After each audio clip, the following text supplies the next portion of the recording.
आप सभी को प्रणाम।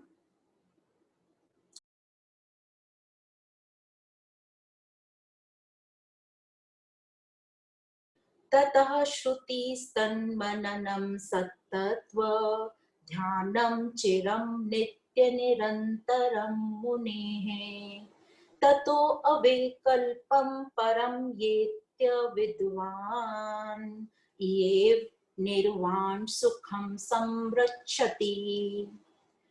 फिर से शब्द आता है श्रुति।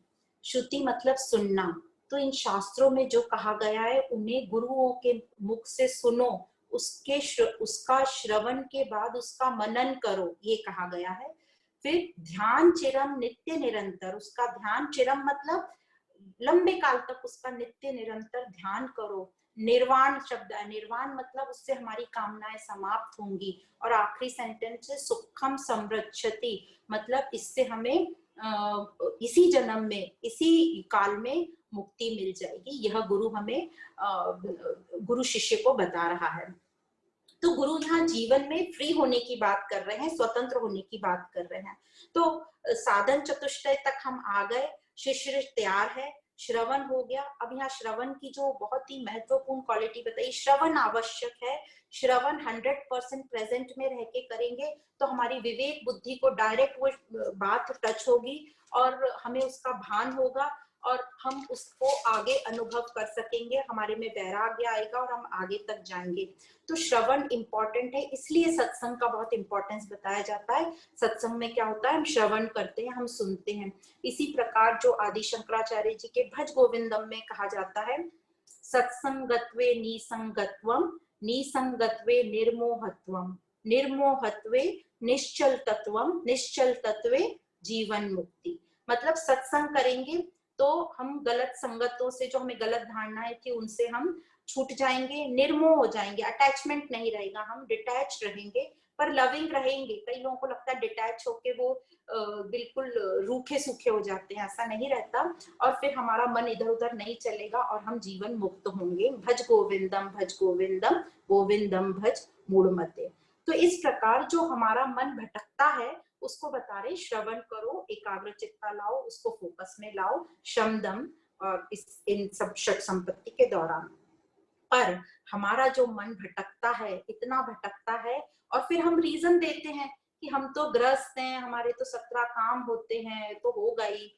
यहाँ हम इतना बताना चाहते हैं कि हाँ, जिनके छोटे बच्चे होते हैं उनको हम थोड़ा सा इससे अलग रख सकते हैं कि उनके जब बच्चे थोड़े से बड़े हो जाएं तो फिर वो इन सब चीजों में पूरा 100% कंसंट्रेट कर सकते हैं। पर जो अभी हमारी अवस्था है उसके लिए हम ये एक्सक्यूज नहीं दे सकते कि हम तो ग्रस्त हैं, हमारे पास 1000 काम है। अब दिन में 1 घंटा तो हम अपने लिए निकाल सकते हैं, ये बहुत बड़ी बात नहीं है। तो यहाँ एग्जाम्पल देते राजा जनक का। राजा जो जनक थे, बोलते वो तो गृहस्थ थे और राजा भी थे, पर वो क्या थे, वो विदेह मुक्त थे, जीवन मुक्त थे। तो एक बार ये दृष्टांत सुन के, बड़ा अच्छा दृष्टांत है, ये सुनेंगे, ये श्लोक समझेंगे, फिर हम एंड करेंगे। तो राजा जनक जो थे सत्संग जाया करते थे। तो एक बार सत्संग जहां वो जाते थे, वो सत्संग शुरू होने वाला था, टाइम हो गया था। तो शिष्यों ने कहा कि गुरुजी शुरू करिए, टाइम हो गया। तो गुरुजी ने कहा कि नहीं, अभी राजा जनक नहीं आए हैं, इसलिए उनके लिए थोड़ी देर वेट करते हैं। तो शिष्यों के मन में खलबली उठने लगी कि वो राजा हैं इसलिए उनके लिए रुके हैं, हमारी तो कोई वैल्यू ही नहीं है गुरु को।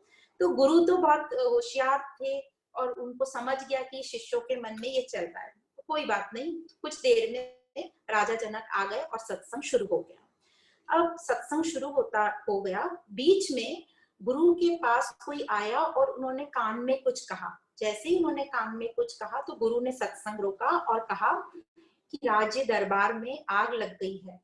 बस इतना कहा। जैसे ही इतना कहा तो जितने भी शिष्य थे, सन्यासी शिष्य, सब उठ के भागने लग गए कि अरे राज दरबार में हमारी धोती है, हमारा कमंडल है, हमारे कुछ कपड़े हैं, सब जल जाएंगे। सब इधर उधर अफरा तफरी मच गई।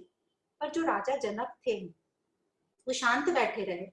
तो गुरु ने पूछा, राजा आपके दरबार में आग लगी है, आपको जाना नहीं है, आप इतने शांत बैठे हैं।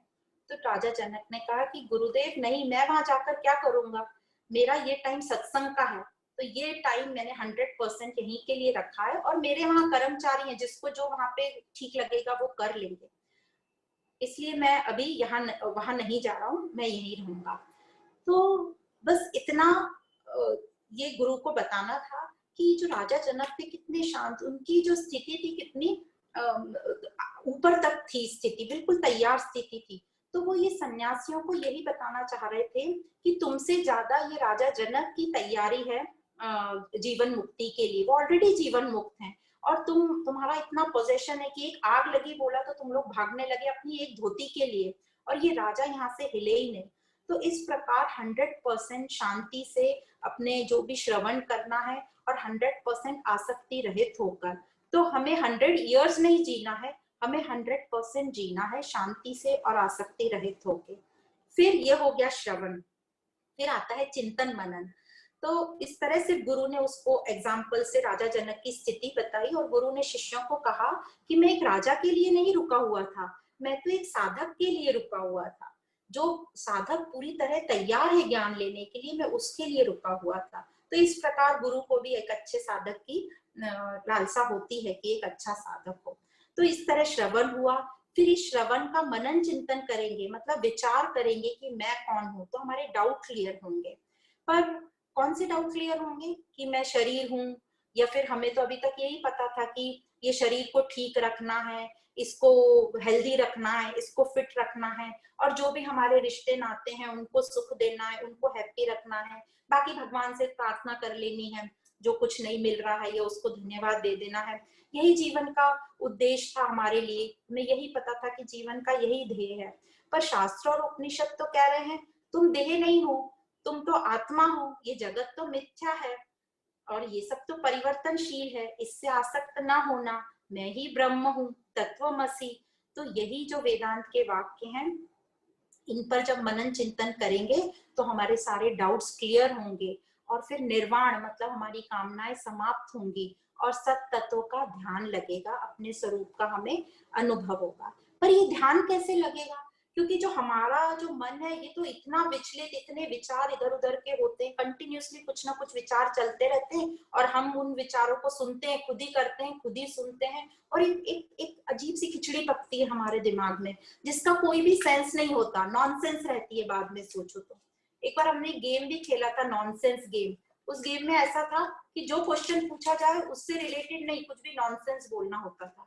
तो पता चला बहुत मुश्किल से वो नॉनसेंस बोला जाता है, आपसे जो पूछा जाता है आप वही बोल सकते हो। इसका मतलब हमारी प्रवृत्ति बहुत सेंसफुल है, पर हमने उसको नॉनसेंस बना दी है।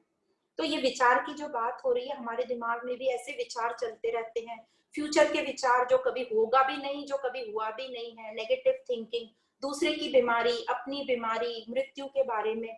तो इस तरह ये जब विचार चलते हैं और पूरी फुल स्पीड से चलते हैं, तब इसको कहते हैं हमारा विचलित मन, जो मन पूरी तरीके से विचलित है। और फिर जब ज्ञान से विवेक के साथ श्रवण करते हैं तो यह विचार हमारे थोड़े थोड़े कम होने लगते हैं, और जब बहुत कम होने लगते हैं तो जब हमारा मन लय होने लगता है, मनोलय होता है, तो ये मन जो है शुद्ध बनता है, सुमन बनता है, दिव्य मन बनता है, और यही मन को शुद्ध चैतन्य बोल देते हैं। जब ये दिव्य बन जाता है, इसके थॉट्स, नॉनसेंस थॉट्स सब बंद हो जाते हैं, तो ये शुद्ध चैतन्य बनता है। पर हमारी तो ये जो इंद्रियां हैं, कर्म इंद्रियां और ज्ञान इंद्रियां, कर्म इंद्रियां मतलब जो बोलती हैं और ज्ञान इंद्रियां जो सुनती हैं, यह इतना शोर मचाती हैं कि कंटिन्यूस हमारा अपने अंदर विचार चलता है। तो हम अपने ही स्वरूप, अपने ही होनेपन, अपनी ही चेतन तत्व पर हमारा ध्यान ही नहीं होता है, हमारी चेतनता उजागर ही नहीं होती है। तो क्या करेंगे, ये तभी उजागर होगी जब हमारी ज्ञान इंद्रियां और कर्म इंद्रियां शांत होंगी, तभी हम इस चेतनता का अनुभव कर पाएंगे। और यह जो चेतना का हम अनुभव करते हैं, यह चैतन्य की अभिव्यक्ति है, यह चैतन्य की प्रतीति है, एक्सप्रेशन है इस आत्मा का हमारी। तो क्या करेंगे, तो सबसे बोलते हैं कि अपने आप से बोलना बंद कर दो और जो शांति होगी उसको सुनो। पर अभी तो हमारी इतनी तैयारी नहीं है, हम अपने आप से बोलना बंद नहीं कर पा रहे हैं। तो दूसरा एक बहुत सुंदर जो तरीका है वो है, हम सबको नाम स्मरण की बहुत आदत है, हम कुछ भी हुआ तो नाम चैंटिंग कुछ करने लगते हैं। तो इस आदत को हम यूज करेंगे। कैसे यूज करेंगे, बोलना कर्म इंद्री, सुनना ज्ञान इंद्री, इन दोनों इंद्रियों को हमें काम से लगाना है। तो हम अपने ही मुंह से नाम स्मरण करेंगे। अब नाम स्मरण, जो भी आपका नाम स्मरण हो, राम राम जाजा राम, जय सिया राम, जो भी आपको नाम लेना, या रघुपति राघव राजा राम, या ओम नमो शिवाय, या हरे कृष्णा, या जय राधा माधव, जो भी आपको लेना है नाम, वो चैंट करेंगे और वही नाम हम अपने ही कानों से सुनेंगे। तो बोलना और सुनना, ये साइकिल कंप्लीट हुआ, हमारी ज्ञान इंद्रियां और कर्म इंद्रियां काम से लग गई। अब आप देखेंगे जब आप खुद ही बोल रहे हैं और खुद ही सुन रहे हैं, तो धीरे धीरे धीरे जो नाम आपका छोटा होता जाएगा। जैसे यदि आपने पूरा बोला है रघुपति राघव राजा राम, तो फिर आप राम राम राम पे आ जाएंगे और कुछ देर बाद आपका बोलना भी बंद हो जाएगा और सुनना, जब बोलना बंद हो गया तो साइलेंस, सुनना कुछ भी नहीं है। तो लय हो गई हमारी दोनों इंद्रियां, ज्ञान इंद्रियां भी और ये कर्म इंद्री और ज्ञान इंद्री। अब ये जो शांति है इसको सुनना है। अब शांति को सुनने के लिए कुछ है ही नहीं वहां पे, तो यह जो कुछ भी नहीं है पर मैं तो हूं, मैं तो अपने आप को महसूस कर पा रही हूँ। तो यह जो कुछ नहीं है, कुछ नहीं में जो है वही मैं हूँ। यही सत्व है, यही शुद्ध चेतनता है, हमारा होनापन है, हमारा प्योर एग्जिस्टेंस है, होनापन हैपन। इसी के कारण हमको कभी भी अपना न होना कभी भी अनुभव नहीं होता। किसी को भी आज तक अपना न होना अनुभव नहीं हुआ है। मतलब हमारी कभी भी मृत्यु ही नहीं होती, हमारी मृत्यु ही नहीं होती तो हमारा जन्म भी नहीं होता। तो इसलिए ये जो मैं सत स्वरूप है, इसकी ना कभी मृत्यु होती है ना कभी ये जन्मता है।